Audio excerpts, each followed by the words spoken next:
Young world.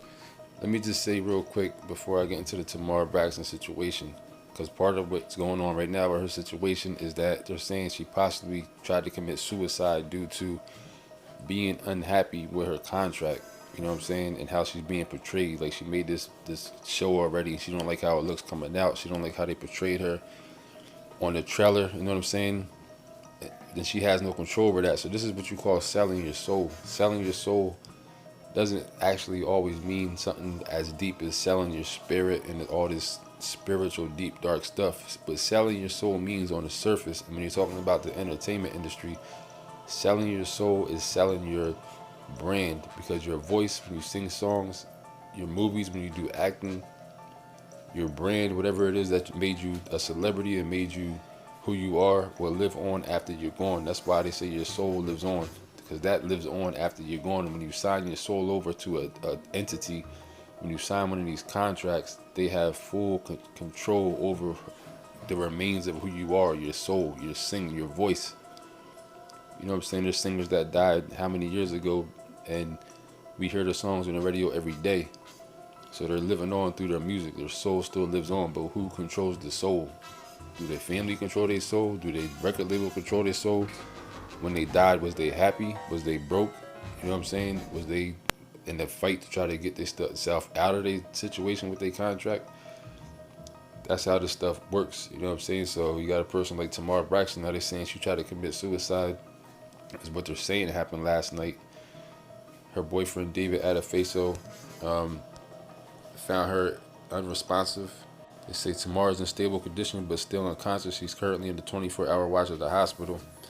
Says she was rushed to a Los Angeles hospital after being found unresponsive, and sources believe it was a possible suicide attempt. According to sources, Tamar was staying at the Ritz-Carlton residence in downtown Los Angeles near LA Live with her boyfriend David Adefeso.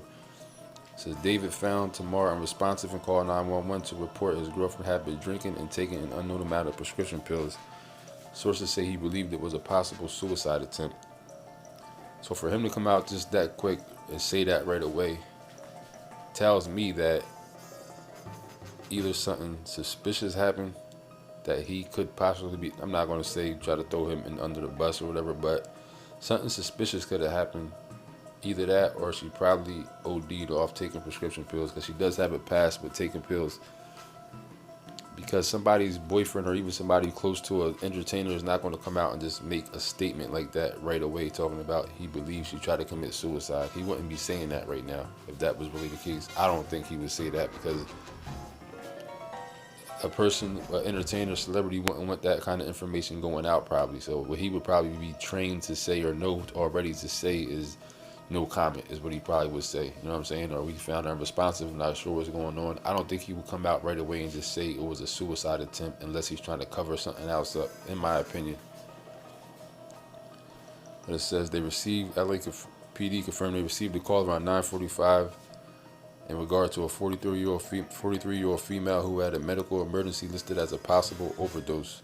Officers are following the woman to the hospital for further investigation. You see right there, it says as a possible overdose. So he's probably just trying to cover up that, saying it was a suicide so she don't look as bad. The sources say Tamar's condition is unclear at the moment. Tamar has been extremely emotional due to an ongoing contract dispute with WeTV. So the singer had been attempting to get out of her contract, believing she's being screwed over for years. Things got worse this week when the trailer for Tamar's new WeTV reality show, Get Your Life, was released.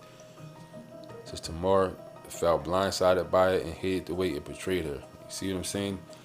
You signed a wrong contract, you sign your soul over to these people, and they can do stuff right in front of you that you don't like. Edit videos and audio, have you looking a certain kind of way, and there ain't nothing you can do about it, right in your face, knowing that you're not happy with it, and they still can do it and get away with it. So earlier in the week, Tamar vented her frustrations about the Braxton Family Values contract on Twitter. So she's just unhappy all the way around. You know what I mean? So it's an unfortunate situation. I guess we'll get some updates and see what's going on. I guess she's definitely not dead at this point. She's unconscious, but in stable condition, they said. So we'll see what happens after this.